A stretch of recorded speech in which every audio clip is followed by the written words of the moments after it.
Hey, internet friends. I had a conversation recently with a friend of mine, and I thought what we talked about would be really helpful in the midst of us trying to figure out what hobbies we want to spend our time on, side hustles, other interests, things like that.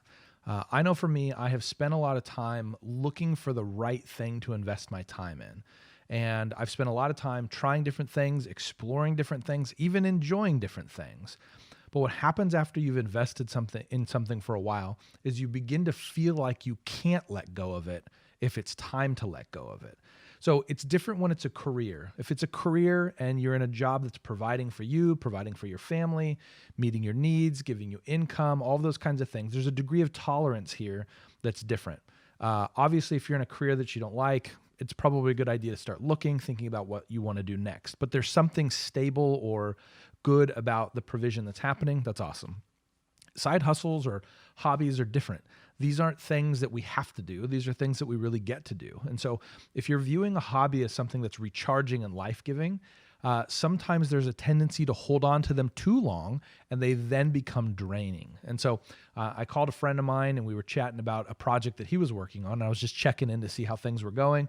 I'm rooting for him. I'm rooting for him to finish the project, to get done what he was hoping to do. Now, when I say that, it's not what I hoped he would do. It's what he had established as a goal for himself. And so I was trying to root him on toward that end. Well, as we were talking, he said, you know what? I don't really want to finish this. I don't want to do this anymore because of whatever the reasons were. And it really clicked with me. I thought, man, that's great. It's almost as important to know when to not do something as it is to do something. You'll hear that a lot in different sort of entrepreneurial spaces. Like the most powerful thing you can do is say no to the right things, but it's true.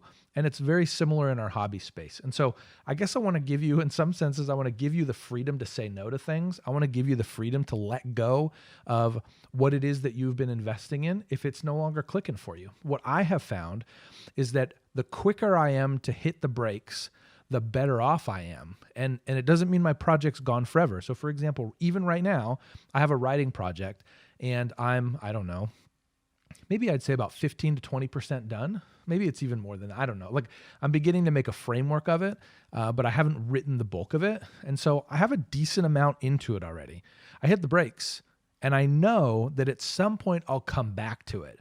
And so I think there's this fear, at least for me, there's been this fear that if I hit pause now, I'll never return to it.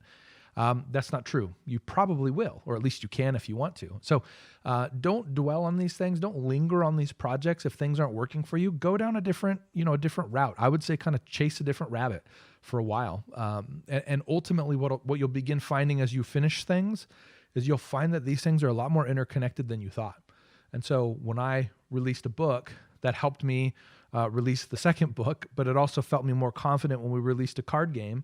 And then that helped me feel more comfortable when I was trying to release an album. And so all of these things really build. So whatever you finish is awesome and it's going to feed the next venture that you're on. So don't be afraid to let go of something now because it doesn't mean it's gone forever. And you've learned things in the process that will likely help you as you jump into that next thing.